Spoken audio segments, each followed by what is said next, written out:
Hi, everyone. Welcome back to the Fitness Devil podcast. We took a week's break. World events have been a bit crazy, so we're back. We have a very good, an old friend of mine, Jenn Kish. She's a personal trainer and a former Olympian, bronze medalist, and the captain of Team Canada's women's rugby. We're going to tell you more about her after. And we talk a lot about some of the social media walking on eggshells that people who have higher profiles have experienced, some of Jen's own experiences. We talk about her experience playing rugby and playing high school football against men, some of what she does with her own branding, and a lot about building trust and relationships with clients and creating client success. And then there's an interesting section on her injury history and her history with concussions and some of the post-concussion syndrome issues that she's been experiencing she shares with us. So you're going to want to stick around for that. Hopefully enjoy this episode and subscribe if you just found us. And give us some likes on social media. Shut up and sit down.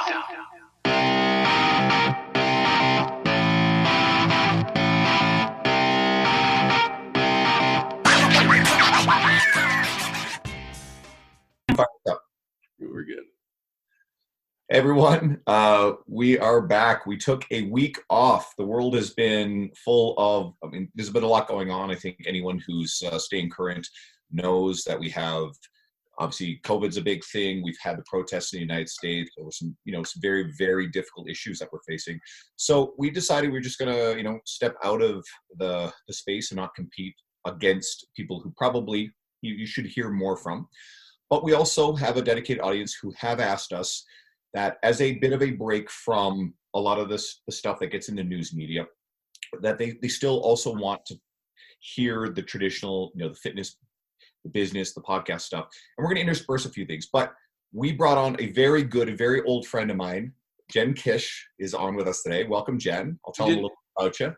You did do a good job. It's a Canadian icon. Canadian icon. Let me do it. So Jenn, on top of being one of my favorite human beings in the world, we started out as trainers together at the same gym a decade ago. She also happens to have a Olympic bronze medal for Canada. She was the team captain for the Olympic women's rugby sevens, and you were in Rio. Yeah. That's cool. And you have a pretty big following. We're going to talk a little bit about some of that. We were talking off air. You got a pretty big following, and you've also been a really outspoken person for LGBTQ plus and women's, rights and issues within sport and the fitness industry. So I think we should probably touch on that too. But like I said, it's great to have you on. You know what? I should hire you. So for when I do interviews, you're my intro. It's just you nailed that. I was gonna go Canadian icon and does body weight stuff on her Instagram. That would have not done you justice. That's true too. It's also worth mentioning too is for our regular listeners, unfortunately, we've had to cancel the Evolve Canadian Strength Symposium for 2020, given everything. It would have been probably too hard to pull off. But Jenn actually co-emceed with me in 2019, and you're good friends now with Megan Calloway. I know you guys do a lot of stuff back and forth on your social media. So Megan's been a podcast guest of ours, and she was one of our presenters. And you and I have been talking about getting you on here for a very long time. Jen's actually one of the few people early on who actually said no to us. She turned us down to be a guest. She's she just got her blue check mark, and she's like, yeah, you got to pay up. No, you did. You know what it is? It's because in the fitness industry, there's the judgmental aspect that's in it. And every trainer can sit there and say, I don't judge, but that's just a bunch of bullshit, because we all know, and we've all done it, where you're training your client, and if you're at a commercial gym, you're looking over and you've seen some trainer train their client, and you're seeing them having their client do a back squat that clearly doesn't know how to do a back squat, and then they get stuck at the bottom of the squat and they're folding and all this stuff, and you're sitting there thinking, what are you doing, right? And so the reason, and that I mean, you might get it a little less when it comes to the smaller gyms, like the private gyms, because it's more of a family. But at a commercial gym, because the turnover rate is so high, 3-4 months, boom, new trainer in. And I don't know what it is. It's people get their certification, you can make a lot of money, you go in, and it's a lot harder than what you think. So I think you have to be a little passionate about it. But anyways, regardless, the reason why I've said no at the beginning is because I want to make sure that I know what I'm talking about. And I know what I'm talking about, but you're sitting in front of a bunch of trainers who are well educated for the most part. You know, you have really highly intelligent people in the room, with specific who work in specific fields, whether it's physio or sports specific, conditioning, et cetera, et cetera. So I have that fear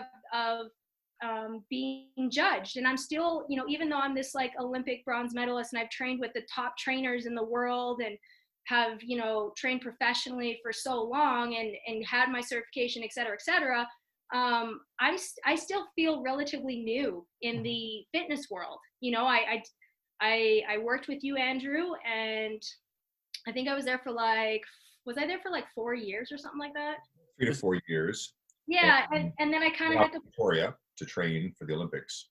Yeah, so then I had to put that on pause, and so I kind of, not that I stopped learning, I kind of did like a practicum, I guess, for the duration of my career, learning from the top trainers in Canada, but going back into the industry, I feel like a newbie. So that's kind of why I said no, not for any other reason other than the fact that I still feel like I'm a little small fish in the pond. I like my version better. Yours was like very logical and rational. What was yours?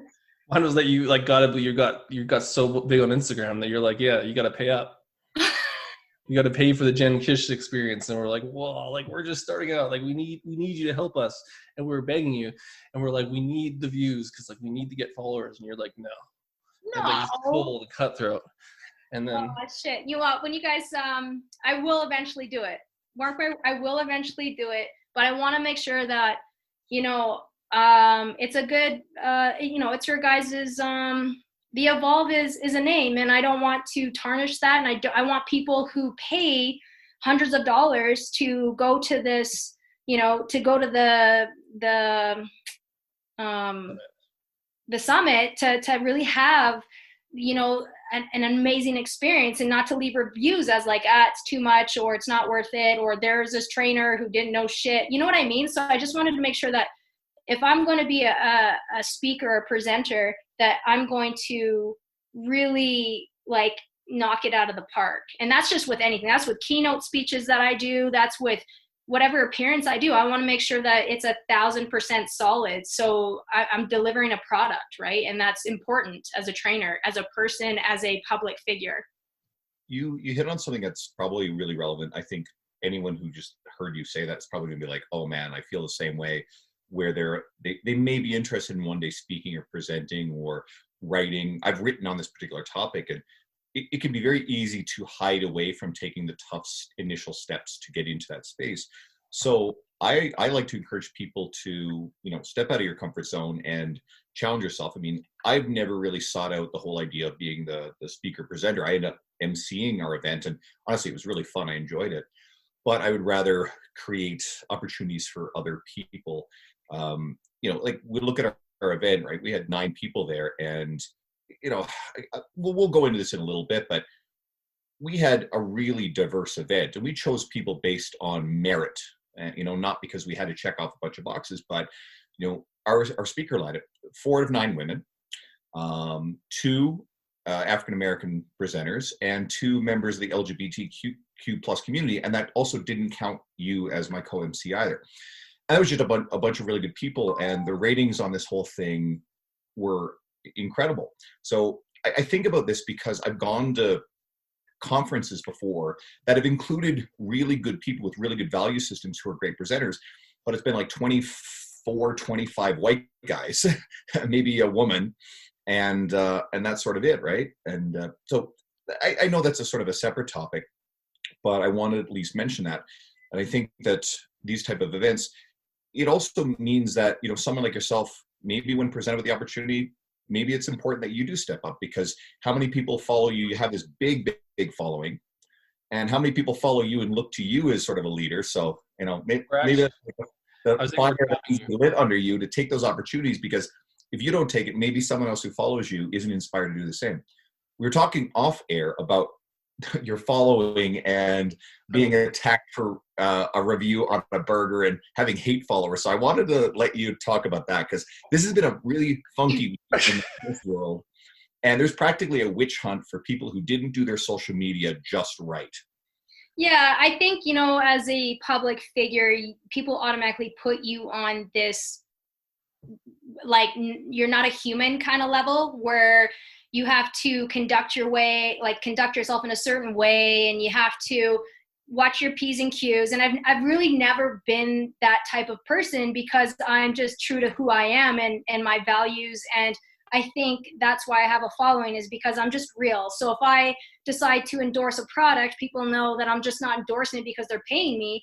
I'm endorsing it because I believe in it. And I think to be authentic in what you're doing is everything, whether you're a trainer or whatever profession you see yourself in. And so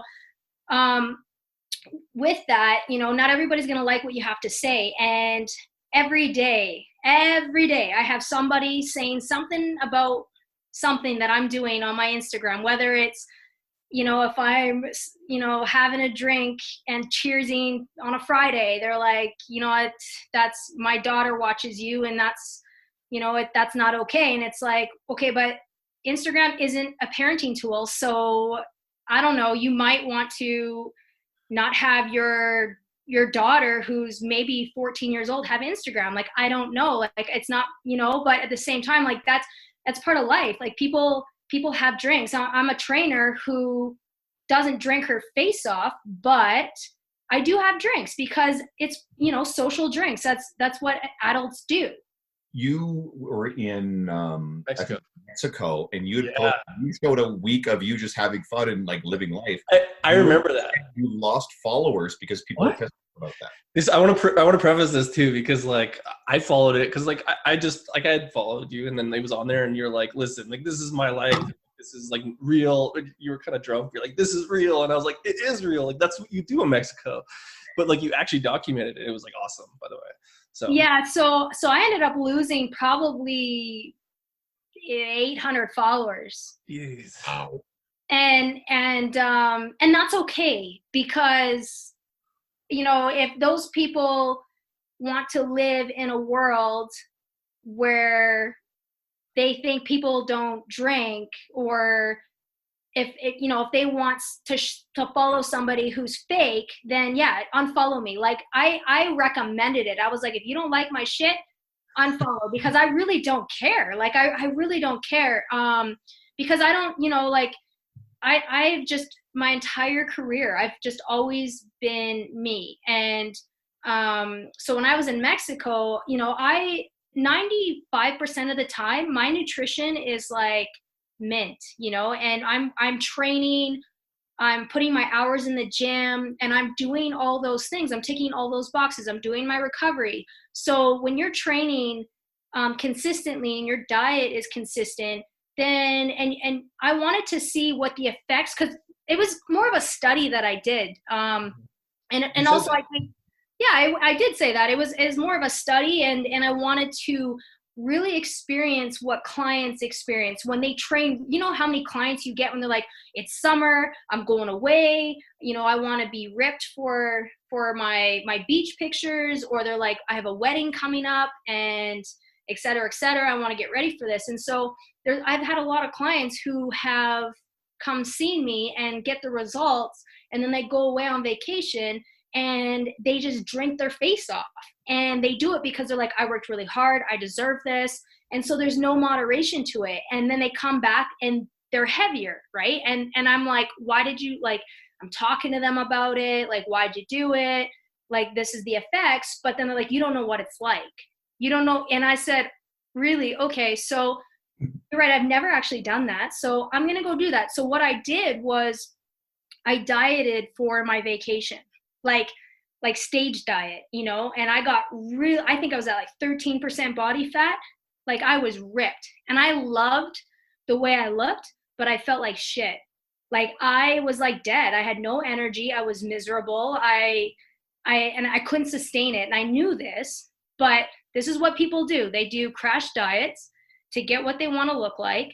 And then they go on vacation, and then they drink, and they have abundance of carbohydrates, and they just consuming maybe 8,000 calories a day because of those pina coladas. And so I was like, I'm going to Mexico for 1 week. And usually it's like 6 days because like you get there and it's like nighttime, right? So when we got there, I didn't track anything that I ate. I was like, whatever I wanted, I ate, and I had pina coladas, I had, rum and Coke, and the calories. And so then as the days went on, I started to lose my 6-pack, and I was like, holy shit, okay, I knew this was going to happen, but water retention too, you're going to get that. You're in a hot climate, there's a lot of sodium in the food. So I was like, I know that this isn't all like legit fat. However, I know that I'm like, because I've probably 12,000 calories. Like I was just like, there's like 600 and some calories in a pina colada and like 40 grams of sugar. Do you know what I mean? And I was having like 10 a day. Like I was downing them. So it's like, and then I'm showing people online, like, at the same time, I'm an athlete, I'm a professional athlete, and I'm a trainer, but I can also enjoy myself. And so there was that aspect, and not everybody liked that because they see me as this role model, as somebody who like doesn't swear and doesn't drink and doesn't eat shit. And it's just like, that's not real. Like that is not, you see those trainers on Instagram and they're only putting out good content. I'm sure, like 90% of the time they're like that, but there's a percentage that they're actually human. Like, so people, they had something to say about it, and I lost a lot of followers. But when I got back, I took photos, and this, my own personal experience was that it doesn't matter like what kind of genetics you have. Like if you're going to go from like minimal calories to like an abundance, there's going to be a change in your body. And what that change looks like really just depends on the person itself. But, I gained like a shit ton of weight. And then on top of that, I was like, okay, maybe it'll level out. Maybe I'll like lose 5 pounds and get rid of the water. But it was just like, holy shit. Like I went from 153 to like 160, 65. And then I stayed at 170, and I'm like, oh my gosh. And so, I'll never do that again. But now when a client comes to me and they're like, I want to get, this is what I want to do. I want to get lean for my trip. I'm like, look at this photo. Like, this is not what I believe in as a trainer. Like, it's not sustainable. You'll look good for 1 week, and then you're going to pay the price for maybe a month, 2 months, depending on, like how hard you're going to work to get that off. So yeah, it was really interesting. I think it gives you some credibility. Jordan Syatt does this stuff really, really well. I don't know, Jen, if you follow him. He was actually supposed to be one of our guests this year, but obviously can't do that now. But Jordan will do various things like Big Mac challenges, and he shows a lot of very human behavior. Sometimes he'll take it a little far just to prove a point. And he's actually one of the most endearing social media people you'll ever see. Now, another aspect of social media, and Jordan and I had a private conversation about this, and we shared a status that he'd made, and he's gotten a lot of blowback on his social media, and he's one of the kindest, nicest, most awesome people. But right now in our industry, and I think it's probably true of any industry that exists on social media, people are on edge. We have months of lockdown, so you already have people with a lot of time on their hands, a lot of anxiety, a lot of financial stress, a lot of emotional health issues. We have the George Floyd death and the protests of Black Lives Matter and everything about that. So that was it. US was already a tinderbox ready to go off, and then this happened. So now a lot of people are mudslinging. There are some people who are very vocal. You get people who are basically announcing if you're not speaking out loudly, you're part of the problem. There's a lot of shame. A lot of people have a lot of different views there. And so I've seen a number of very good people with great values who I know what they would do when there's no camera on them in confronting racism. I've had situations, I said on my social media, I've had people drop explicit racial slurs in private settings where I've been, and I was the person who spoke up and became very hostile about it. I have one of my ex-girlfriends, actually, I have a few ex-girlfriends who are African-American, and one in particular, we were together for a long time. So when I hear stuff like that, I immediately think of, well, had she been here with me? So I actually physically confronted it, nearly got into no physical fighting, but certainly nearly. But that wasn't comfortable. It wasn't convenient. And it actually ruffled the feathers of the peace of these social environments. And meanwhile, I actually was very publicly attacked for not doing my social media just right. And I got private shit for, both sides. I put up a black square, and I just kind of got quiet after a little while because I want to create some space for the people that we probably should be listening to about this. And a lot of people realize you couldn't do it right. There's going to be criticism from all sides. One of my friends who I love and trust, he said he was a little disappointed. And there's a good person, people be like, what the fuck? Was a little disappointed that I had put up a black square. Okay. So you can't win. And it's really not about that because there's bigger issues. But as you've said yourself, you've had hate followers. And that was actually one thing she did say. Like, there's like the hate followers in this reel. Right now, I guess my message, I want to then extend it to your thoughts. My message to social media people is like, first of all, the people who are yapping at you and criticizing you, first of all, they're not paying your bills. I mean, take good care of your clients. I think be a good person with good values and act when it's uncomfortable every day when the social media spotlight is not on you. Because one thing is for fucking well sure. A lot of individuals on Instagram and a lot of companies knew how to craft and curate the right message right now who don't, and they get praise for it, and they're seeking praise, whose attitudes and behaviors and values do not reflect that all the time and wouldn't have done it properly. So I think, guys, right now, fuck right off judging people for what they did or didn't do on their social media in the last couple of weeks, okay? Except for Greg Glassman. Glassman's a different story. Glassman showed his, I always do this whole thing where I like, hey, CrossFit puts barbells in hands. And I actually think as a movement, CrossFit did a lot of good.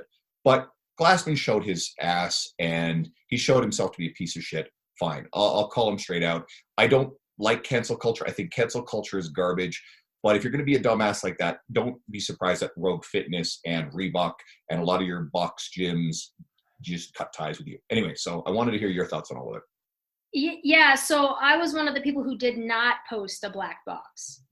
And you're right. Like you post one, you're gonna get DMs, and you don't post one and you're gonna get DMs. And I think at the end of the day, it's not about the black box. It's about showing solidarity, and you can do that any way that you feel that works for you. And you can go to a protest. You can support Black local shops. You can, do stuff like that. And I didn't post a black box merely because I've been practicing human rights and equality since the day I was fucking born.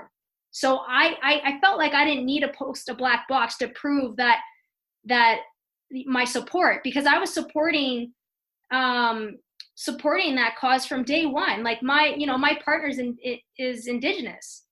She gets racism as well, and I just don't stand for it. And I think anybody who got upset with the black box, and I don't even know how it started, but nonetheless, if you posted a black box, you're trying to show your support. And if you didn't post your black box, you're probably showing your support in other ways. It's just, people are like, it was just such when you get into topics like that, it's very controversial, and it's and that's just what happens. And I think people need to just see the good behind the action. Pay attention to that. You posted your black box, that's you showing your solidarity, and that's okay. Like, people should not be,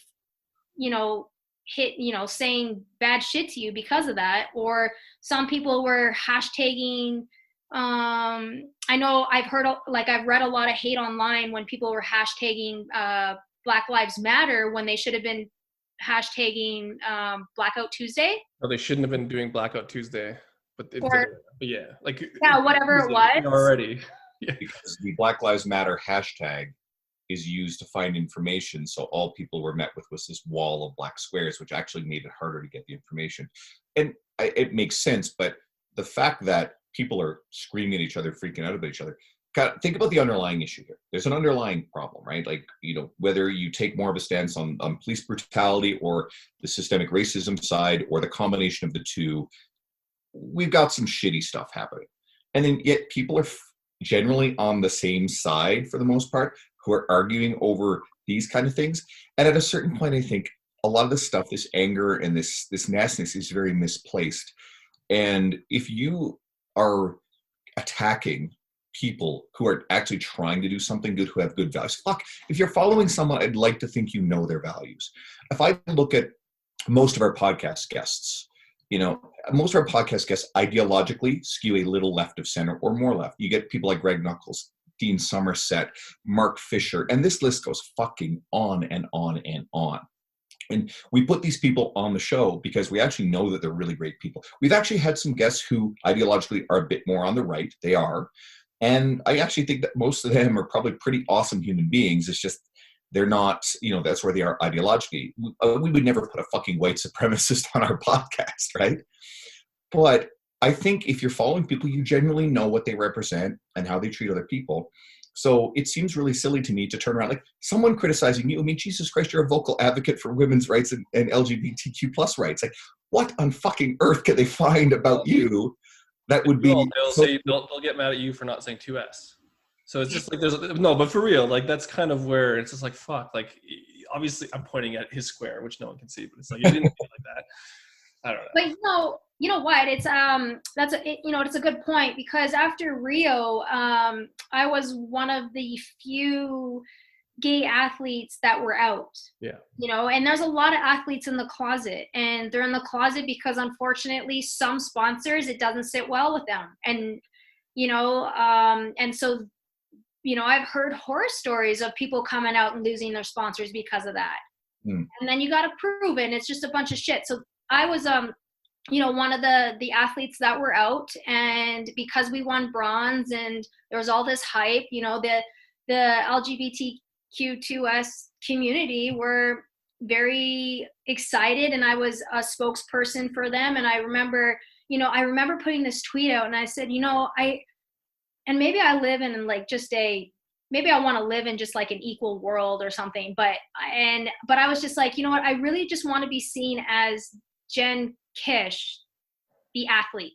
I don't want a box. I don't want a label. I just want to be seen as me. Like, I don't want to be Rugby Canada athlete Jenn Kish.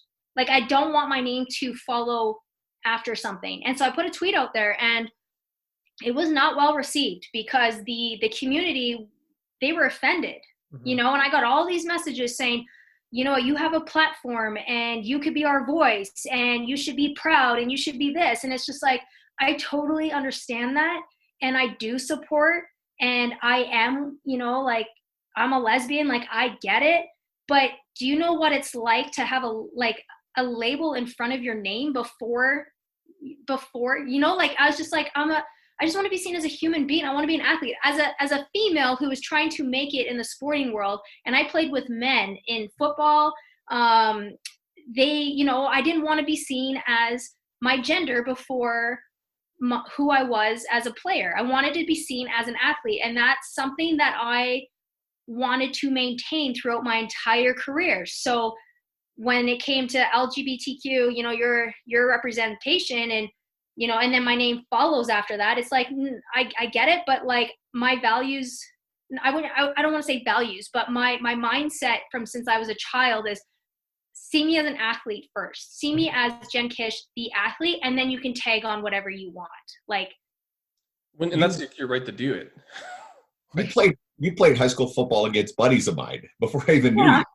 Yeah. Awesome. When they're telling you what did you play? Did you play running back, linebacker? No, I was a safety, and so I played for WP Wagner, and I coached there. You know that? I was the head coach. Nice. So yeah, I did that, and there was, because I was a female, I got, it was hard. I had to earn. It was tough because I had to earn the respect of my peers, whereas the guys, they already had the respect. So I was already fighting more battles than they were. And then I had to constantly prove that I was worthy to be on that team. Now, a lot of the guys on there were great. They saw me as one of their own. But it was like more so the guys from oppositions, like the opposite teams that were like, you're a female playing, like, I'm going to hit you so hard. I'm trying to get you out of this game. Little did they know I was like one of the hardest hitters in in high school. I've heard it. Well, part of that too is, and you understand football mentality. Like if you tackle and like a guy seeing stars after you hit him, like how emasculating is that going to be? And it shouldn't be that way, but guess what? They're going to feel that way, right?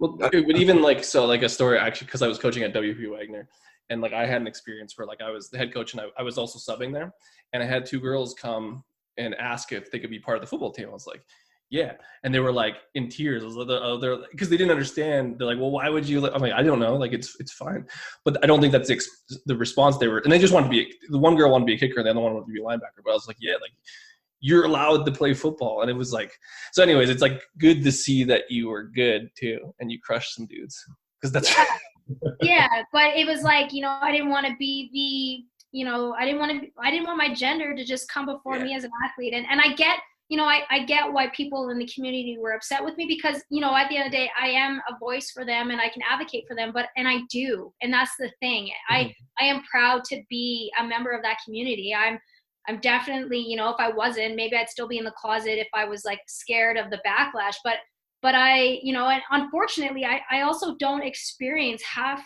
the hate that some of those individuals experience on the daily. And I'm not exposed to that, but I do understand that it does exist. I do know people who fear for their lives every day, walking down the street, holding their partner's hands, or, so on and so on. So I'm a huge advocate for the community. It's just, as an athlete, it was really important for me to establish myself as that before anything. Can you talk, so like this goes into like your new branding, because I saw some of your stuff, like how did you tie that into it? Because I know you kind of did with like the shirts and stuff and the rainbows, but like what's kind of the reasoning behind doing all that? Because there's been a redo. And second story, Curtis was my athletic director at WP Wagner. So really? Yeah, so he was at Wagner and he basically helped me start the team up again. So it's kind of funny that there's that connection. That's awesome. Was there anything in that with that change? Because I know you did change your branding a little bit. It was like sick.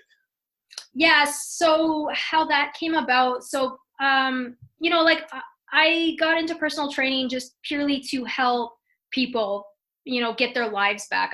I've dealt with high risk people to, from the liver transplant client to the client with no medical issues. And so that's what really drives me. But then, my partner said, you're a brand, so you're going to need to build that, whether you like it or not. You're a brand, people follow you, and people are asking for merchandise. And I was kind of like, I don't really care to make money off that, because I care about personal training, and I undercharge for my services.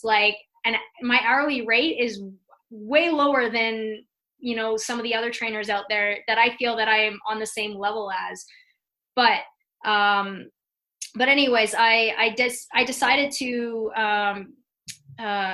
who was it? Art Slinger designed my logo, which is an Edmonton local company. And then they hooked me up with a distributor, and I wanted to get some apparel out there, stuff that I use, some stuff that I train in. And then because it's Pride Month, I said, you know what, I'm going to do a trial run. I'm going to come out with a Pride edition, like special edition clothing line with just hoodies and t-shirts. And then I'm going to donate part of the proceeds to the Chew Project. And what the Chew Project is a organization that supports the youth within the LGBTQ2+ community. When they come out to their parents and they get kicked out, or they're getting abused, or whatever it is. And the reason why I chose that organization is because our premier cut funding to them. And I find it, I really do care about our youth, because they are our future. And so if we don't take care of our youth, then we don't have a future. And so that's how that kind of came about. And, and then more stuff's going to come out where it's the, just the actual logo with, like a sweatsuit and stuff like that. But in terms, like, I don't expect it to be big. I don't expect to make millions off of it. I'm merely just producing the product because it was asked for. Well, and you can kind of kill two birds with one stone. Like, I hate using that too, but like you can be Jen Kish the thing and it can still do this, but you don't it doesn't have to be a thing. Like you know what I mean? Like I know it's like a bad way of explaining it, but it kind of fits the mold of how you want to do shit. Yeah, no, and I totally understand. And by having my apparel, like it's a way to keep my clients connected. Yeah. Where they're like, yeah, that's Jen Kish. That's my trainer. They feel like a team. It's really important that my clients feel like they're part of a team, even though they train as individuals with me, because they need support. And sometimes I have clients who come train with me and they don't have the support system that they need because, maybe their husband or their wife has bad eating habits and they're really skinny. So it doesn't really have this profound effect on them. Sometimes I get my clients I encourage them to go suss out other activities within the community, whether it's cycling or it could be like going swimming, like where they can do stuff together so they can keep each other accountable when they're actually not training with me. Because I think that's what's going to help your client be successful is if they have a support system, and me alone is not enough for them because there's 24 hours in a day. I only see them for 1 hour. So, how am I supposed to, it's on them to make sure that they're following the nutrition that I've given them to get in the sessions that I'm asking them to get into. I actually have, I've had the same clients. This is a thing. I don't know if it's a thing with you guys. It's probably a thing with you guys. For sure, Andrew, I know for sure because you've had the same client for now almost 5-6 years or something like that. And she was actually here today. She is my house cleaner. So she came and like cleaned my house for me, right? So she's like a mom to me. Yeah. So and she looks phenomenal. And I remember when she first came and saw you, like she had a lot of work ahead of her. And what I find as a trainer is that my client retention is really, really good, which also can hurt my business at the same time because people get attracted to results. And when you start getting out of the fat, like the weight loss, and you start getting into actual muscle gain where you're specifically targeting muscle, that's going to take a lot longer to see, right? And so, I'd say like 3 months, really, for my experience anyways, when I had somebody who was ectomorph body type. Is it ectomorph? I think it's ectomorph. When they're kind of bigger, yeah. Okay, so stockier. I have to brush up on my terminology. It's been so long since I've trained.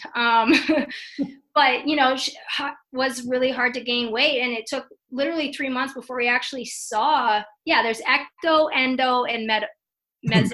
I might have got it wrong. But side note, real quick, is people argue about this stuff, but they actually worked.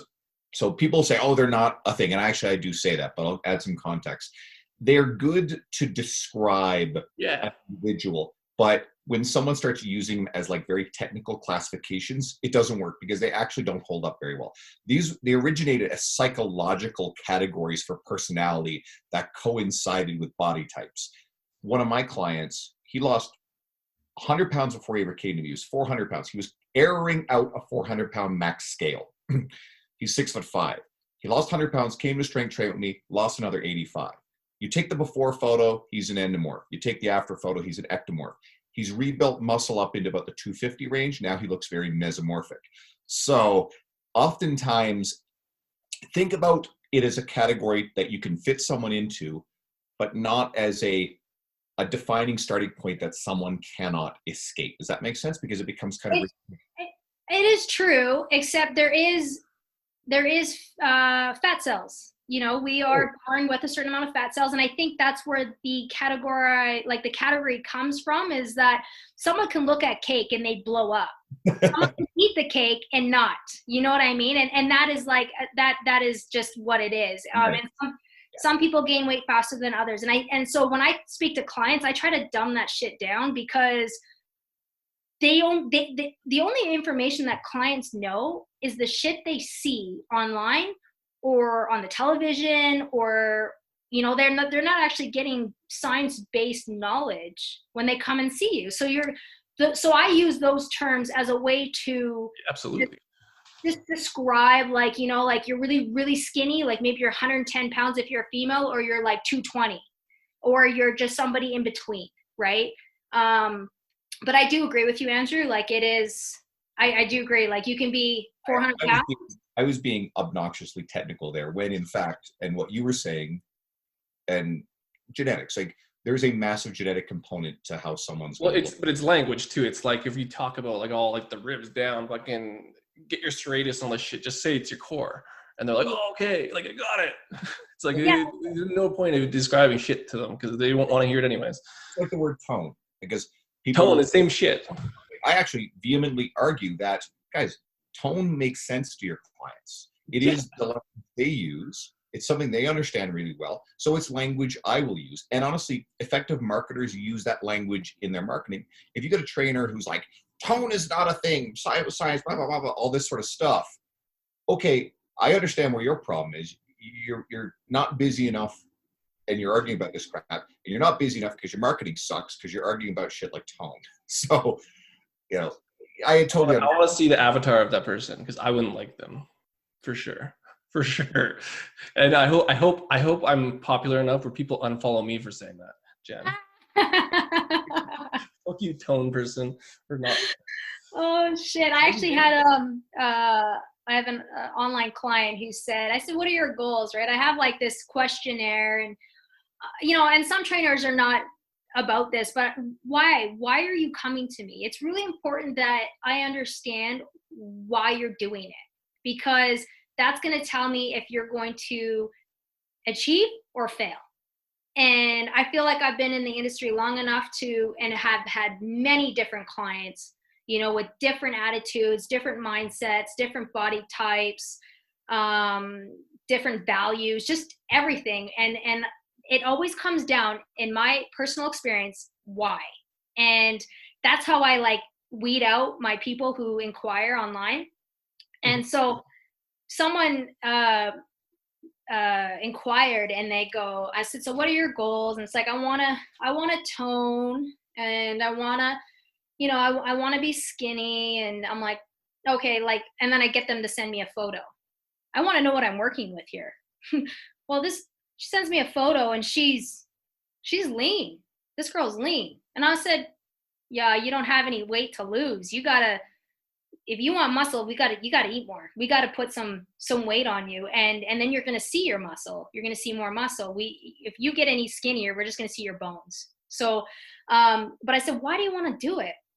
She's just like, well, I want to look good for my boyfriend. And I was like, ugh, like, why? No, look good for you, girl. Come on. So I was like, I had a conversation with her and I was like, and some trainers are like, it doesn't matter what their why is because it's income, it's a client, and you are providing a service and just give it to them. But I guess I have a bit of a luxury to, say who I can take and who I don't want to take. But I find that if their why isn't a personal, like within, it's going to only last maybe a month or 3 months, maybe 6. It's the people who are like, I want to fit a towel around my body again. I want to go into a store and not have to shop plus size, or I don't want to have to wear kids' clothing. I want to be bigger, like there's like everyday life things that affect them psychologically where that they really want that change. And it's a lifetime change. It isn't a 3 month, 6 month, 1 year. And that goes back to my thing is like, that's why the client retention, they understand when most of the clients who come see me, they go 3 months. Cause I have a 3-month commitment, right? And it used to be a month, but then I don't waste my time with that shit anymore. So 3-month commitment. And after 3 months, they're seeing results and they're like, okay, I want to go some more. 6 months, 1 year, 2 year, 3 year. You're like, okay. Cause they finally start to understand that it's a lifestyle. It isn't just a program you're on for a short duration. And then you move on with your life and you go back into your shitty fucking habits. Do you know what I mean? Like, was it Savon that came on? Who she does the 3-month packages as well. And she's like a huge, I think it was like actually 6 months, wasn't it? But it was the same reasoning. It's like how much work you can get done in like 2 sessions in 2 weeks. And they're like, oh, it didn't work. Like, it just doesn't work like that. I think, so actually I've written on this. I have something unpublished and it's not, no, it's a sort of a counterpoint, but it's actually to say, you can actually approach some of these philosophically very different. Yeah, it And depends on where you I want to go. actually don't have minimum time frames that I work with people. In fact, it's common when Jen and I used to work for the old company that we generally don't say their name anymore because, well, Never. No, don't say it. Don't even talk about it, Andrew, because you know where this is going to go. You'd sell packages of 12, 24, you get a price break at 24, 36, 72, whatever. My clients buy and renew session blocks of 5. And that sounds crazy.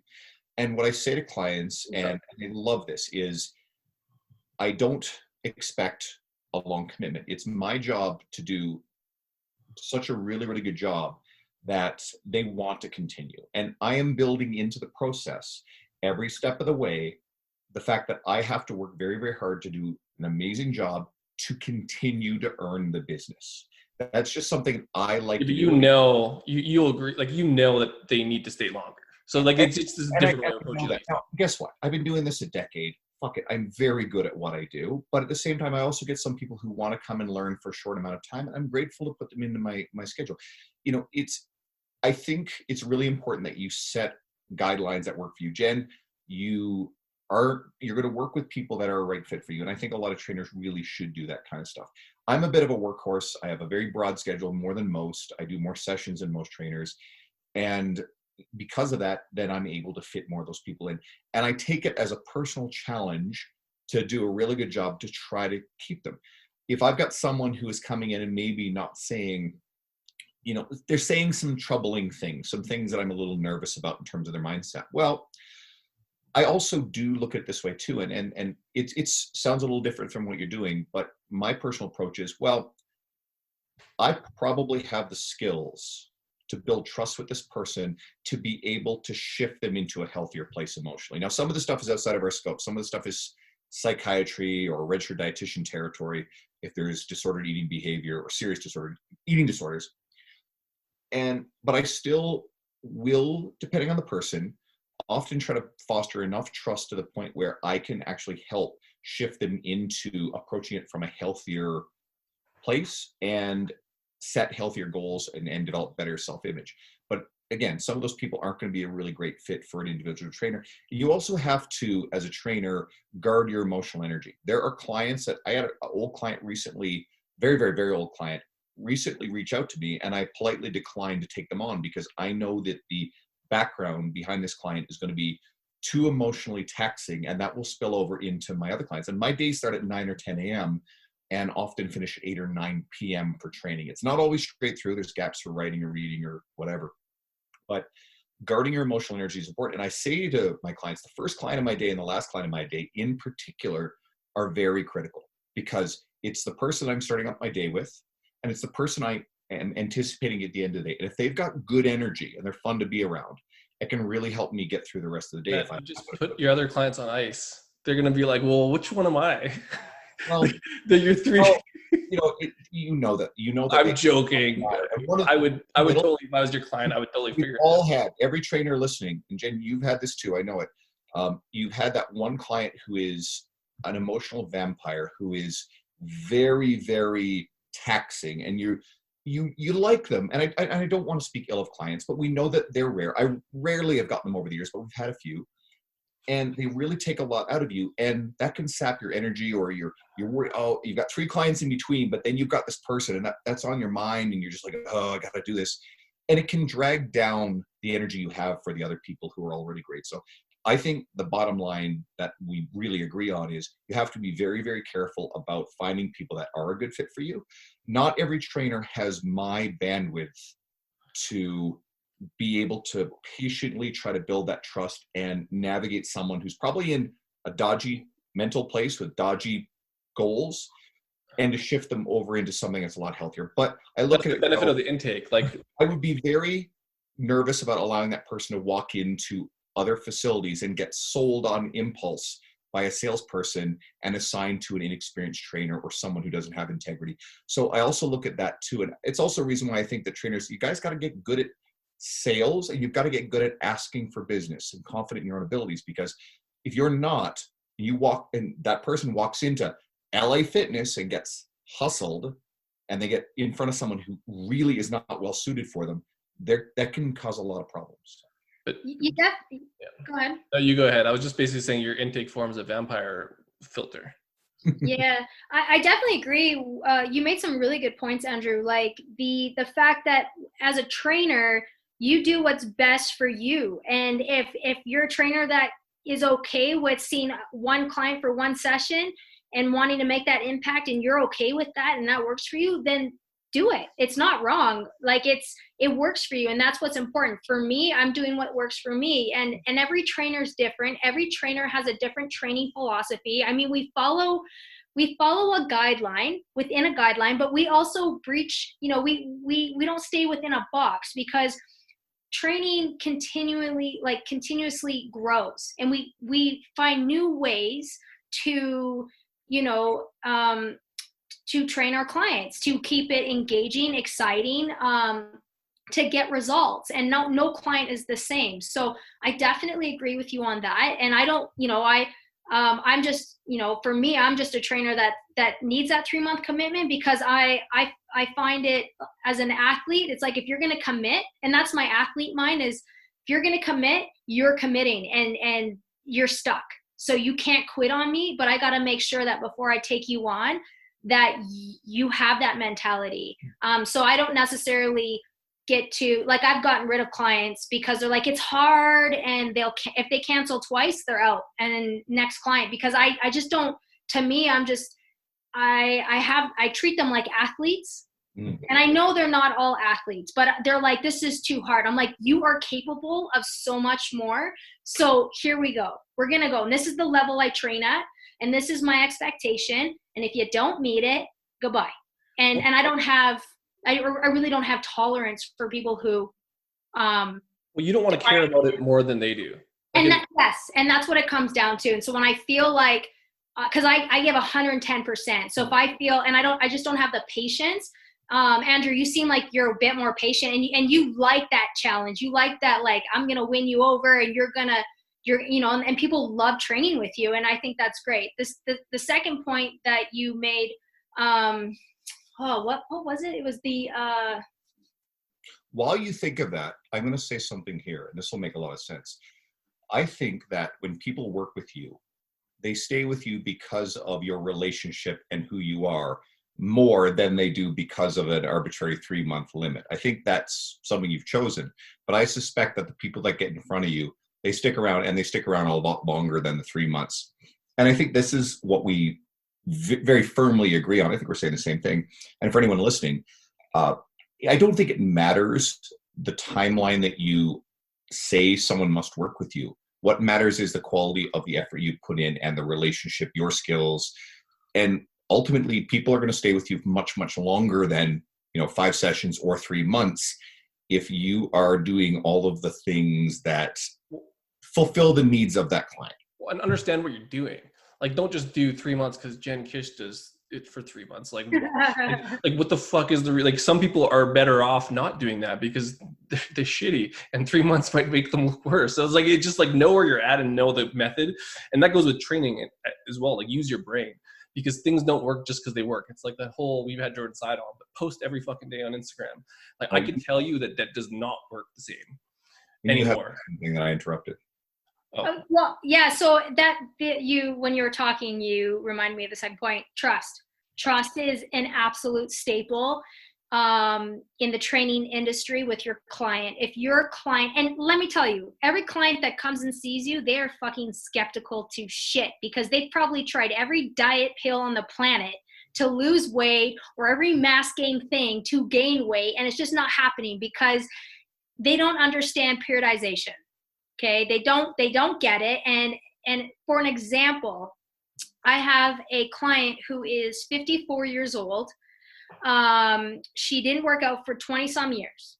I put her on a walking program. She's weight loss. Okay. I put her on a walking program, and she looks at this program and she goes, "That's it?" And I go, "Yeah, just follow it." Okay.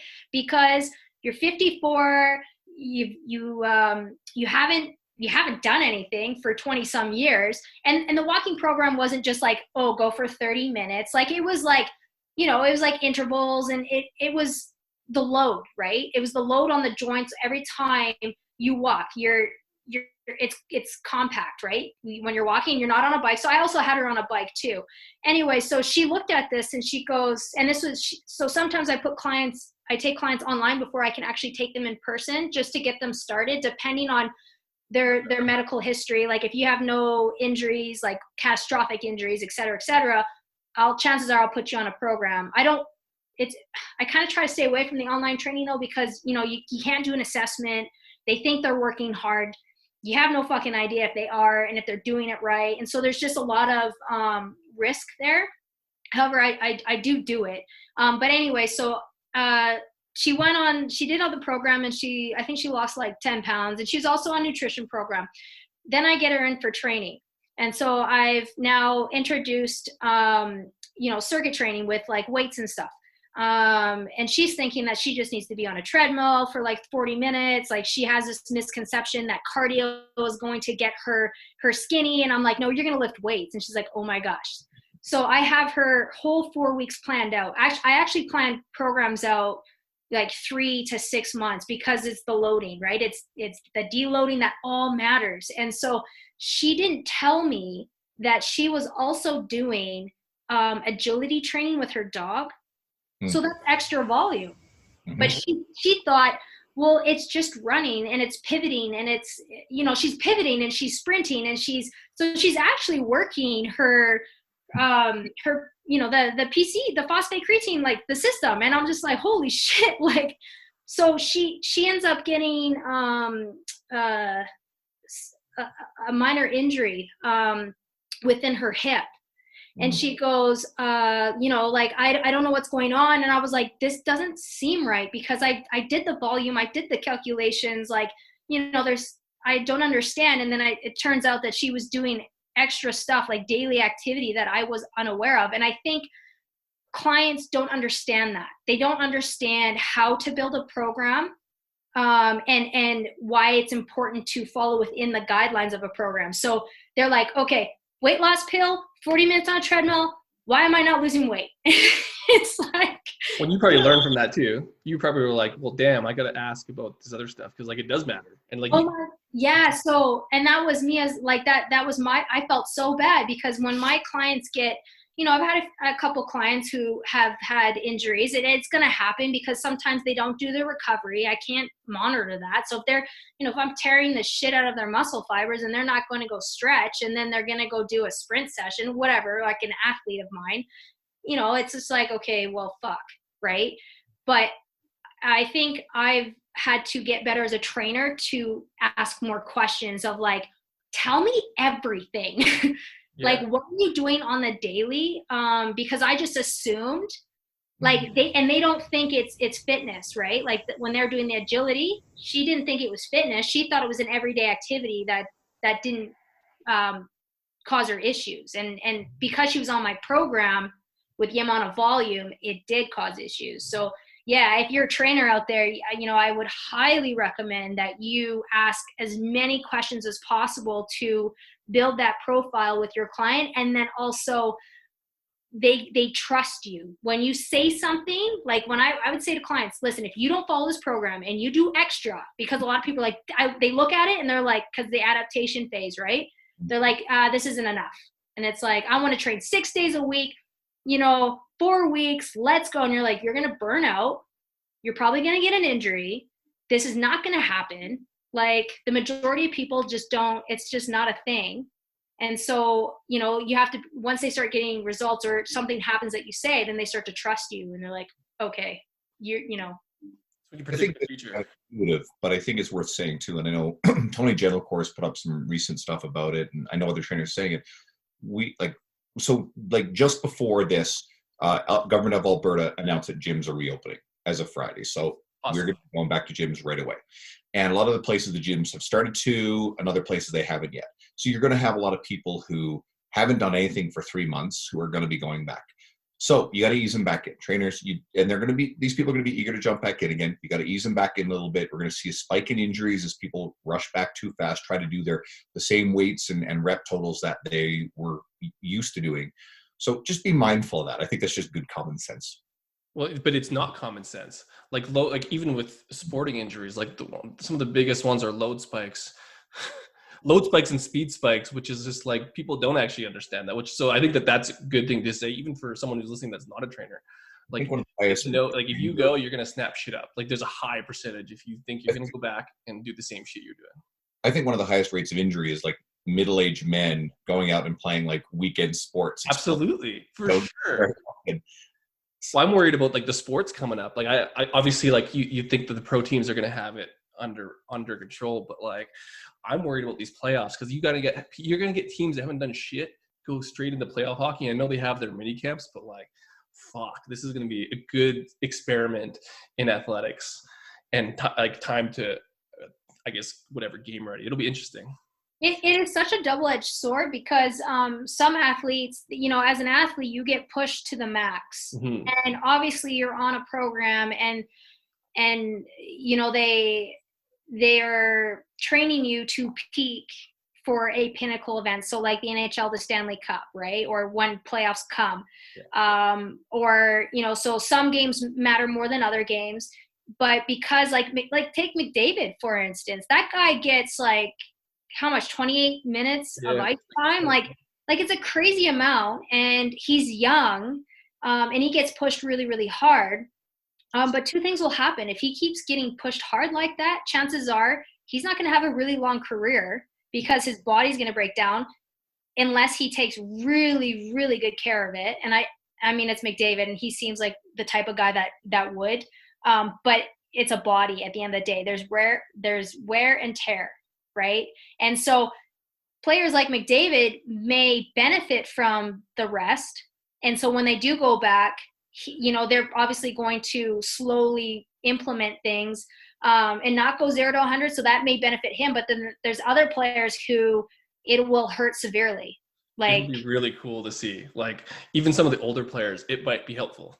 Well, 100%.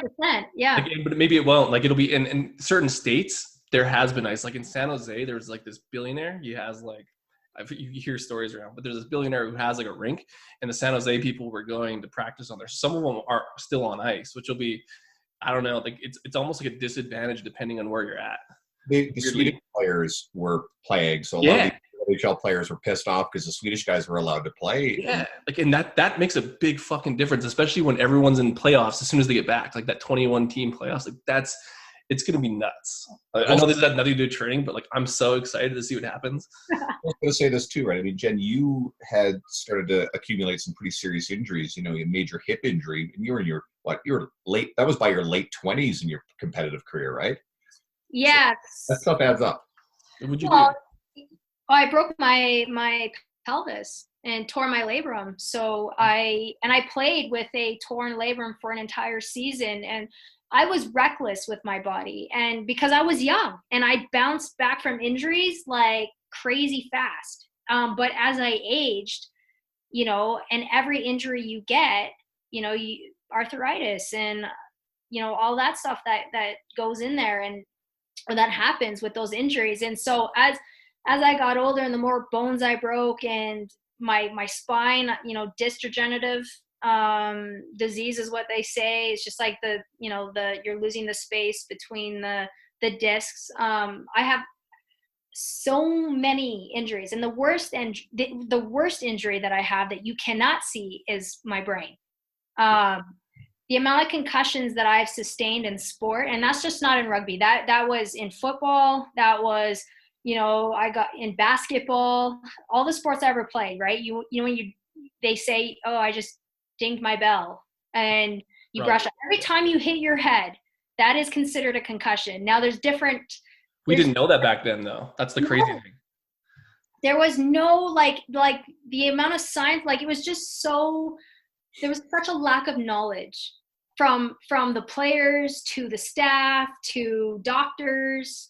And so, you know, and it was that tough mentality of like, get out there. We need you, get out there. And because I was young, I was like, okay, whatever, I'm bouncing back. But at the age of 32 now, catastrophic symptoms that I have from my concussions. Like I'm right now on a waiting list to be seen, because I'm donating my brain to science for females, because there's not enough science on brain injuries, sporting brain injuries with females, right? But right now I'm on a waiting list to get to see, there's a CTE, Pre-screen almost, isn't it? like a special field in Toronto that they take athletes and they do studies on and all this stuff. Because I'll tell you, the other day I forgot how to drive home. Scary. And, yeah, it's so scary. So, and I'm just waiting to get into the Glen Sather they also have a program for concussions, but you have to have sustained a concussion within the year, and I haven't. What I struggle with is the post concussion syndromes, with the irritability and the forgetfulness and the headaches and the vision, you know what I mean? And so as an athlete, even as somebody who works out, okay, and you may, it doesn't matter how old you are or how young you are, because if you're new to training, if you've never lifted a weight when you're 40, guess what? You are a baby. You are a baby when it comes to training, which means that you're actually going to experience bigger results at 40 when lifting weights than somebody who's been lifting weights for 15 years. Right? It's because it doesn't matter your age. Like the training has it's going to have a profound impact on you. But with that being said, there's wear and tear, and clients do not take this serious enough. If you do not do your recovery, you will pay for it years to come. Like, I promise you that it will happen. Let's paying for mine. I had a surgery. I had the same injury as you, and like I'm still fucking paying for it because I was 25-year-old punk who went right from hip surgery to powerlifting for 4 years, and like my knee still fucking hurts. And I had a full labor. Like I played on my labral tear for a whole season, didn't lift my knee past 90. I'm like, fuck, I'm going out on my terms. I wish I would have just quit. Personally. If you are someone who plays contact sports, hockey, whatever, or you train people, take this stuff seriously. Let's go through a list of stuff. So you've got a whole bunch of former hockey players. A lot of the tough guys, a lot of them are dead. Rick Rippon, Derek Bugard. Sometimes there's drugs involved. John Cordick, if you want to go back further, Bob Probert's one of the classics.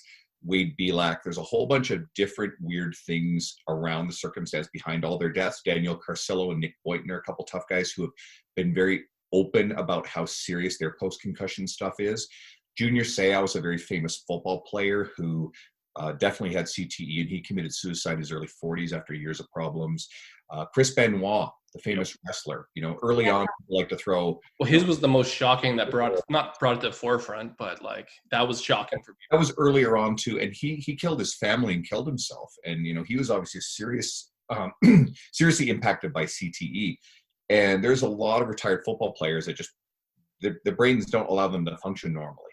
So this is a very, very real, scary, and emerging thing. I know the Will Smith movie Concussion is about the actual doctor who was the one who both developed the research and figured it out, and all of the people who try to suppress this, and the leagues like the NFL and I guess NHL, I'm not sure to what degree, but they've been in denial that it's been a real There's thing. just education around it. So now regulations, like I remember when I played football, like I could see, but I couldn't take the calls because I couldn't hear because I got my fucking bell rung. Like, oh, I'm fine. Like 22-year-old males aren't taking themselves on the field for having their bell rung. Now, if there's helmet to helmet, they're out for at least 3 plays. Where like that would never happen. You would have to drag someone off dead to get them off the field. But like that's a big change, like because that wasn't normal. Like probably same thing with rugby. Like you would have to break your fucking leg before they take you off the field. Well, I did break my knee, and they did break me off the field. Yeah, well, it did fucking happen. that's about the pinnacle. Like, your leg snapped up. Okay, you're good. Like, I had the amount of inquiries that I get for online training and the stories that come in. It's just it just like because I'm bringing this up because we were talking about concussions, and there's this guy Jared that reached out. And he deals with, he had a TBI, so traumatic brain injury, right? And he says, I suffer from it. And I said, okay, well, tell me a little bit more about it.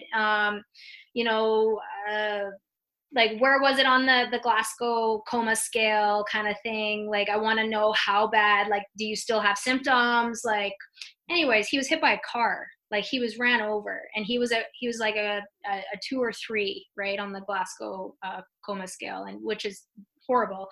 And you know, he can't run. Do you know what I mean? Like when you have a brain injury, you may look normal, but when you start to do physical activity or get that blood flowing, you're at risk for a brain aneurysm or for a blood clot or whatever it may be. And I think as a trainer, so I didn't take him on as a client, obviously, because that's somebody he's not from here. And if he was, I'd obviously take him on and work with him.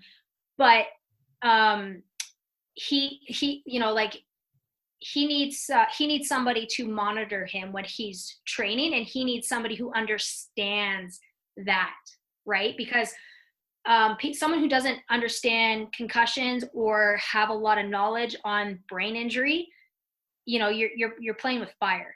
And so but I felt so bad for the guy, because I know what it's like to, you know, I haven't had a catastrophic brain injury, but I've had multiple concussions where I know what it's like not to be able to train, not feel like yourself, like, you know, just be all fucked up from your concussion, and then the post-concussion syndromes and stuff like that. And I think if you're a trainer and you come across somebody who has an injury that, like a concussion, that you do your research, you make sure that you know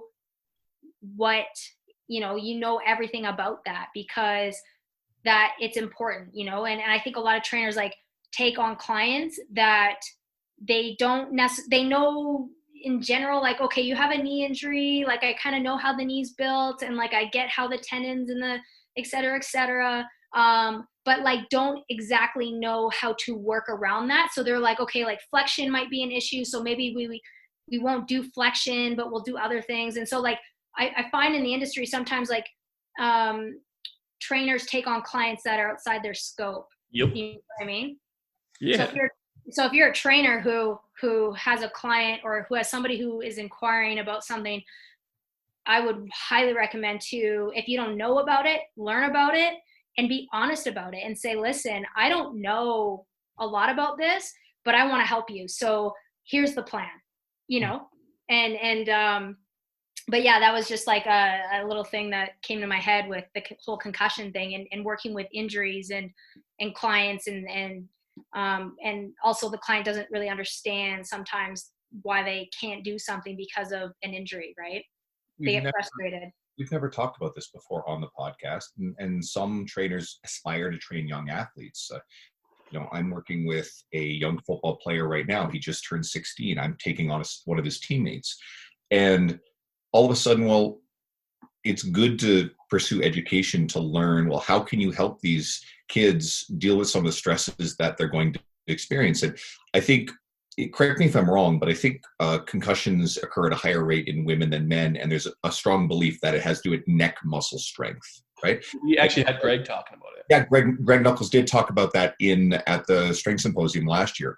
So, you know, knowing about those kinds of things is probably going to help. It. How do you develop neck strength? I saw Dr. Sam Spinelli recently put up something on his social media. If you guys want to check this out, scroll back a bit, because I know he did some neck strength stuff. I've seen Jordan Syatt do some of that stuff too.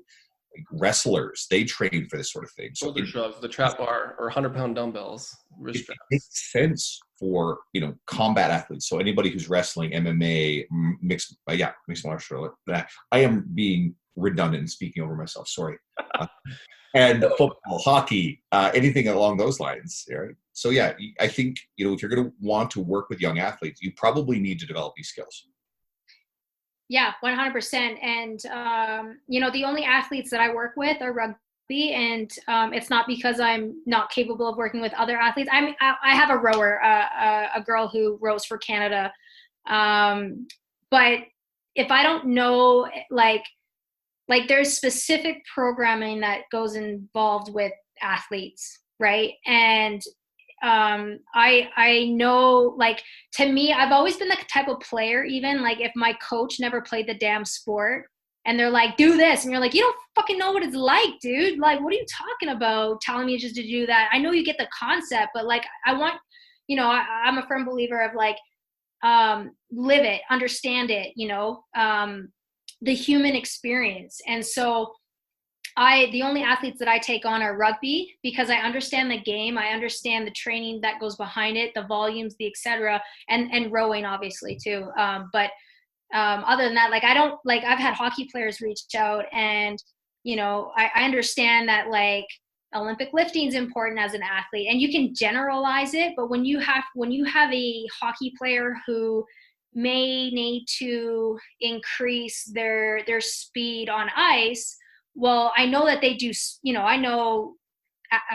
they do speed sessions are crucial, but when you translate it to the ice, I have no fucking idea. I'm not going to sit there and pretend that I do, because if I do, I'm messing with somebody's career. Oh.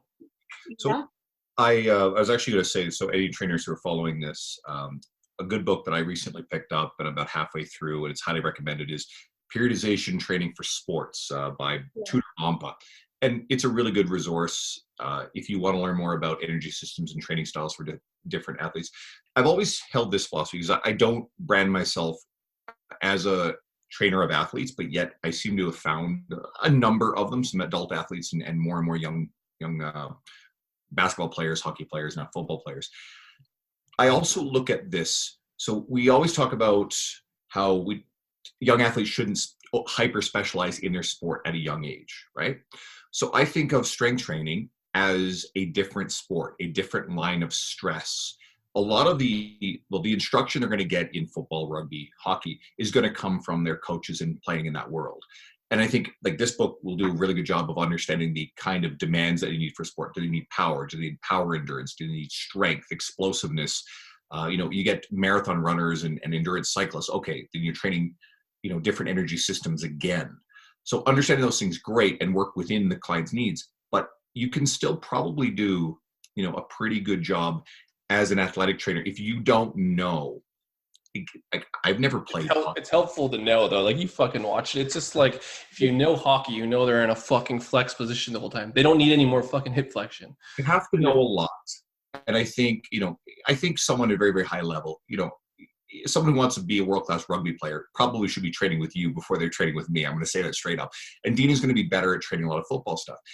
But for an aspiring trainer who does want to work with athletes, I don't necessarily think you have to have a really strong background in that sport. I think if you're great at the principles that underlie it, and you can do something that isn't trying to sport-specific replicate every single movement that someone does on the field, because they're getting a lot of that. It's a lot of repetitive use anyway.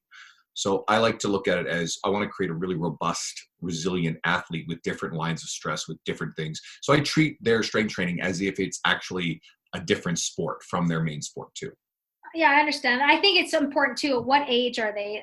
If you're dealing with a more mature athlete, chances are they need specific loading phases. And so when you look at bobsleigh, for instance, and people relate rugby to bobsleigh, and people who play rugby go and push and they do bobsleigh, but the training is so different, because bobsleigh, they're all about the 1 rep maxes, and they do it weekly. And that's why they're pushing for 600 pounds. Like, it's insane. The rugby player, you're only hitting your 90% of your max, and you're actually not even hitting your one RM until 3 months. Do you know what I mean? And so the training volume is different, because the run, like, bobsleigh is all about the initial push, right? It's the explosiveness, and it's the ability to move the sled. And I think the sled's 275 pounds, I think, if I remember correctly. But in rugby, you're working energy systems. So you're dealing with lactic acid, and you're dealing, so if you were to hit your 1 rep max, and the amount of energy that it takes to hit that is a lot.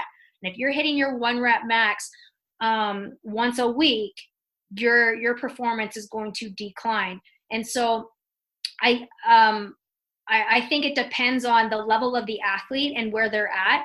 And chances are, if an athlete's coming to see you and they want to be on Team Canada, or they're just starting out, then yeah, the normal, like, we're going to build up your strength because you're fucking weak. Like, we're going to back squat. We're going to get you a decent back squat, the staples of athletic movements, the back squat, the bench press, the pull-ups. Do you know what I mean? The core workout, the neck stuff that is really important as all athletes, whether it's bobsleigh, football, rugby, hockey, it's all going to help, right? And so I do agree with that. It's like if you're dealing with people, like if you're dealing with somebody in the NHL, I guarantee you it's going to be there's going to be specific things that they're going to have to work on, and you're going to have to know the specific loading scheme to help them improve, because it's not a guessing game when it comes to sport specific. It is very scientific. Yeah. And that's what's so crazy about it. And it's exciting to learn about that stuff, of how scientific it is based on your, they take, for in our program, for instance, when they wanted to know our lactic acid levels and stuff. So they would prick us before we would run 40-yard dashes and do like a phosphate creatine shuttle run. And then they'd prick us again after. And then we'd have like GPSs on us, and then we would like run, and there would be like they do like graphs, and it's all very scientific stuff. And it's like that because then you can hit tangible goals where they're like, oh, go run a 4 flat, 40 meter. And you're like, that's impossible because I mechanically just can't do that. Yeah, like I train a young hockey player, and he's in the WHL, but I introduced him to weight training because I trained his dad. So I taught him all the motor patterns. The first 3 months that you're training a young athlete, the first time they have weights, you're teaching motor patterns. They're developing motor patterns. That's it, right? That's what's happening. They're not necessarily putting on a lot of muscle in that little bit of time. They will a bit, but you're right. Like once you get to someone who's at a high level, like the top tiers of their sports, they're not going to be working with trainers who aren't hyper specialized without that level of experience. So I think as a trainer who wants to get in with athletes, you're probably better off being capable at having the knowledge base to work with young athletes. Yeah. Yeah. If you like learning how to go to Team Canada rugby, you just learn that, right? You need to be working like you referred me rugby players that you coach, and I've trained them because you can do a solid strength training program, work around their injuries, all that sort of stuff. But when it comes down to someone who's playing at the level you're playing at, you had the best coaching available in the industry. Yeah, 100%. And like I think you don't, if you don't know something as a trainer, don't be afraid to reach out to your peers and ask questions. And I think it's not an ego thing. And there's a lot of trainers out there who have egos. And me as a trainer, I'm like, I don't know that. Like, I want to learn about that, because if you're a trainer who stops learning, you're going to be shit in the industry, and you're going to do your clients a disservice. So us as trainers, I think we need to stay together, build each other up, build each other's businesses too. Like don't fight over clients. Like I know I'm all about empowering other trainers, women especially, because we lack that in the industry. But like if you're in Calgary, go see this trainer. If you're in whatever, I've sent you clients too, Andrew, where I'm like, I'm full here, go check out this trainer. I vouch for him. He, I would train with him. So if he's good enough for me, he's going to be good enough for you. Right. So it's in that aspect, trainers, like just a side note is that you don't know something, don't be afraid to ask. Trust me, there's a lot of people who would sit in a room, someone would be talking and be like, I don't know what the fuck they're talking about, but you gotta ask the questions. That's the whole point of this podcast. I mean, anyone who's listened to us long enough can look through the library of people we've talked to, and you have people who are the best in the industry in their fields. So we have this massive resource library of people we personally have access to, but we're also directing everybody else to follow. And you're talking about supporting women, and this is something I feel very strongly about too, is our industry is heavily male dominated, heavily so, traditionally, especially strength and conditioning. And oftentimes women the ones that are in personal training, they'll veer off into nutrition or wellness or some other aspects, or they have more of a social media presence. So you don't get a lot like Siobhan Fagan, we mentioned earlier, who wants to be in that strength and conditioning space. But, I'm love finding people, not just because they're women, because I fuck tokenism, but actually, like, if you look at our podcast guest list, there's a ton of really, really incredible female fitness professionals on that list. Is it 1-to-1 ratio of men? Nope. Will we try to do that? Nope, because that's the definition of tokenism. By going 50-50, and not to get political, but a certain politician made his cabinet 50-50, and he didn't he basically made it seem like he chose the women because they were women, not because they were qualified, and he set them up to fail. And some of them very, very visibly did. Moving off of politics, No politics. find people who are qualified. And then we also have a duty to try to find those people who are undiscovered, who are qualified, because glass ceilings don't break themselves, right? So we have to do better with that.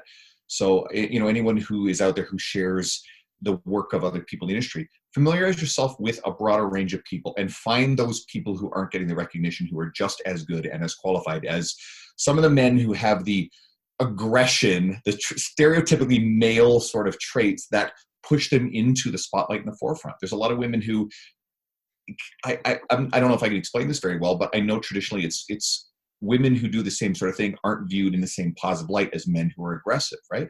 Yeah, well, it's crazy because I've come across bodybuilders who have clients, and it's like, what are you doing? Like, their approach, even like and that's what people don't understand is what trainers do for themselves doesn't mean that's going to work for you, right? And women in the industry, like, men can just be like, I'm a man, I work out, I have muscles, I know what I'm doing because I have muscles. And people look at that and they're like, yeah, you must know what you're doing because you have muscles. But can that individual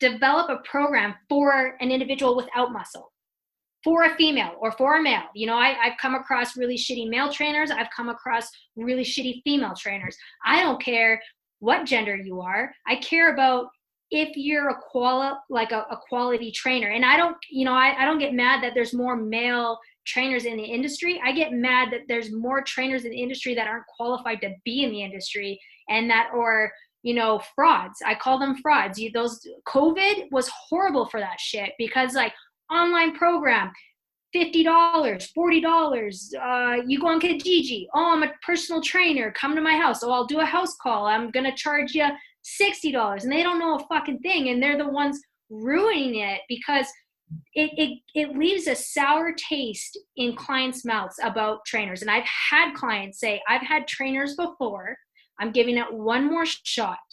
And there's other clients who are like, who I hear from, I've had a client who has a friend who had a trainer, and they're like, they'll never do it again. And it's like, damn it, because that asshole ruined their experience. And so it's just, would I like to see more women in the industry? Absolutely, because I love seeing women succeed. But at the same time, I want you to be qualified. And that's the same with firefighting. Like, I have a client right now who used to be a social worker, and she wants to become a firefighter. And she's been working with me for 2.5 years now. And the coolest thing was that she wanted to be more. So that's what training did for her. She got fit, she got strong, and she's like, I can be more. So I'm going to do that. So I remember talking to a bunch of firefighters at the Evolve seminar. And they're saying that the firefighting organization is going to change the fitness requirements, one for male, one for female, to make it more equal. I think that is the dumbest fucking thing you could do, because let me tell you this, people who the average person is 220, like, is what they're saying, right? If you're trying to save somebody and you cannot do the standards of what the original test is, you have no place being there, because you're saving lives. You have to be qualified for the job. And I've come across weak men who are trying to become firefighters, and they're not like, oh, go do the female version then. Like, no, there's, you know what I mean? I think there should be one test, and you should be qualified. You should qualify for that way. There shouldn't be a female test or a male test. And that's the same thing with the training, is like, doesn't matter if you're female or male, you gotta just make sure you're qualified. Because you're delivering, you're giving, you have people's lives in your hands. Like, it's progressivism and political correctness run amok, and there are occasional examples. I do agree with you. I think one standard you described well. I'm out of time, and I know we've had so much to talk about. It's everywhere today. It was good. And I want everybody to sort of zero back on something too. You hear me and Jen actually sort of differing on some opinions and approaches. And keep in mind, we've been friends for 10 years. We know each other really well. And what I hope people take from that is, you have to tailor things to the best that suits you. And oftentimes the things that I've said are actually, I'm different. I'm the one who's a little different from a lot of the things that a lot of people do. And I actually agree that most people should probably do it the way Jen has said. A few of the things I've described are just things that there's sort of my nuance to it too. So hopefully you pick up on that, and God forbid, because I know someone's going to get offended that Andrew hates Jen. But then I'm going to get yelled at and called out on social media again. No, but, you know what though, Andrew? It's like, to all trainers or to all people who are listening to this, know that everybody has their different way to attack training, and it all looks different. So don't sit there. I'm outside the box too. I'm not conventional in certain ways of how I attack training, and other trainers will look at that and say that's not right. However, I get results. Guess what, Andrew? You get results. So however you want to do it, and if it works, then do it. And I don't think, that's where we as trainers need to have an open mindset. Everybody does it differently. If your client at the end of the day is enjoying training, they're not injured, and they're getting results, then you're doing your fucking job. And you're on here talking to us because you are great at what you do. And you're someone that I relentlessly try to get people to know that you're in our space. And I want people to follow you. I want people to see what you're up to in your training world. I want to draw you more into our world a little bit. And her Instagram is funny because you got everything. You got singing, you got shenanigans on the treadmill in a whatever, a laundry basket. You also have drinking in Mexico. Tell everyone where to find. There's ice cream on there, lots. Social media. Yeah, so you can find me on Instagram, on Twitter with just type in my name, Jenn Kish. It will show up. My content is real. Sometimes I go a lot heavy on the fitness. Sometimes I don't talk about fitness at all. I'll talk about life stuff, what I'm up to. So I'm not like, if you're specifically wanting pure fitness type stuff, I'm probably not the one you should follow. But if you want a real down-to-earth trainer who has clients, who does do the training, who some, I just not, my feed is not entirely all training, because my life isn't all about training. I'm a public figure. I do other things. I advocate.